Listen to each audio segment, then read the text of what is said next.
Assalamu alaikum, dear friends. In this video, we are going to learn about the omission of the relative pronouns. Where do we need to omit the relative pronouns? In how many ways are in where do we omit the relative pronouns in our writing or speaking? So let's get started. The relative pronoun is generally omitted when it would be in the accusative case. Okay, as earlier we have studied about what is an accusative case. So if you don't know, please refer to the previous videos about the noun case. So you will be identified by the accusative case. So the first example of the omission of the relative pronoun is few and short were the prayers. We said, secondly, men must reap the things they sow, and thirdly, I am monarch of all I survey. And here comes the note that this tendency to omit the accusative relative is more marked in the spoken language. Okay, keep remember, most of the cases accusative relative pronoun is omitted in the spoken language, but in the written language its omission is always felt to be undignified. Means we do not need to omit any relative pronoun in the accusative case. So here we must have to use when writing in English.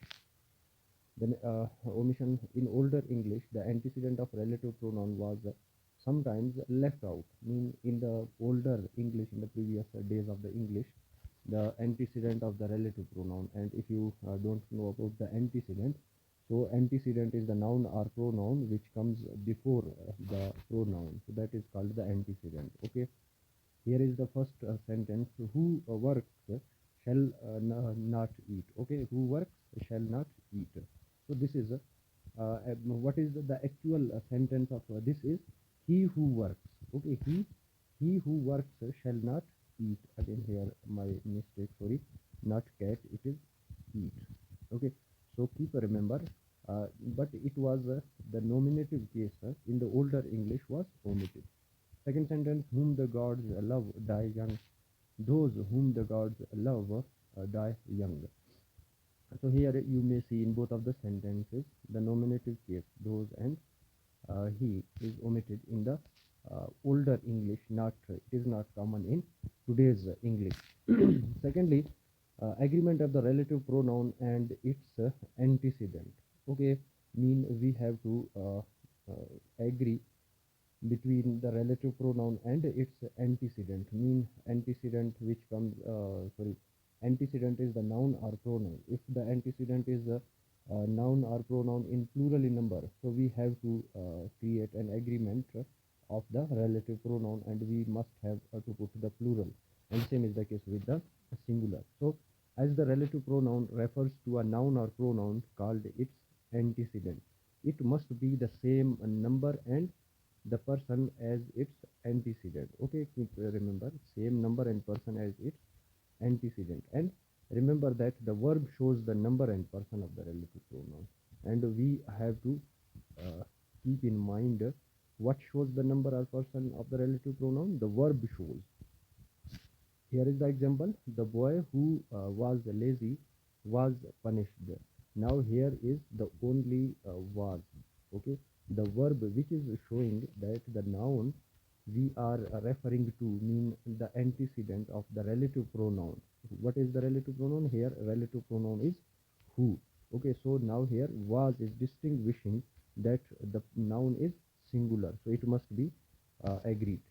And secondly, the boys who were lazy were punished.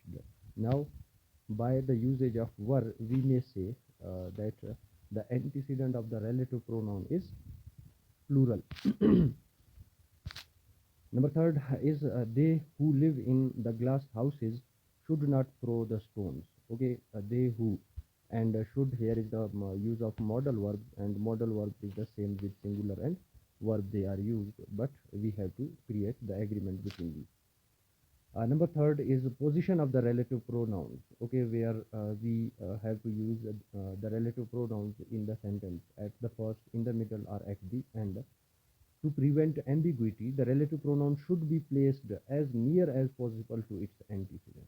Okay, whenever or sorry, not whenever, wherever the antecedent comes, the relative pronoun must be placed as near as possible, as near the most. Okay, keep this thing. Like here, the example is, the boy who won the prize in English is the son of my friend Mr. Ali. Okay, so here we have said that the boy, okay, boy is the winner of the first prize. Who, now who is referring to the boy, and boy is its antecedent. Okay, and if we look this sentence in an other arrangement, it would be, the boy is the son of my friend Mr. Ali who won the first prize. Okay, now the sentence is the same. Okay, just the arrangement is changed. Now who here is the relative pronoun is referring to the antecedent Mr. Ali, not the boy. Okay, and its meaning becomes, the boy is the son of my friend Mr. Ali who won the first prize. Now who won the prize is referring to Mr. Ali. Mr. Ali won the first prize. Okay, so keep in your mind that a relative pronoun must be placed as near as possible after its antecedent, what whichever or whatever the noun you have used in your writing, and you are going to relate any relative pronoun, it must be placed as near as possible. So dear friend, this was today's video about the relative pronouns, omission, agreement, and its position.